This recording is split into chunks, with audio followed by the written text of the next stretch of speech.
Sabi ng Diyos sa kanya, where is your brother? Di ba? Hindi sinabi, bakit pinatay mo yung kapatid mo?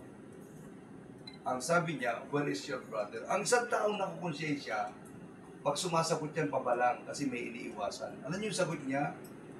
Bakit? Nakapag-ingat ba ako ng kapatid ko? Buti na lang yung law of the spirit, law of love. Buti hindi siya sinabihan ng Diyos na napakabastos mo talaga. Ang sabi lang, where is your brother? Ano niyo sagot? Am I brother's keeper?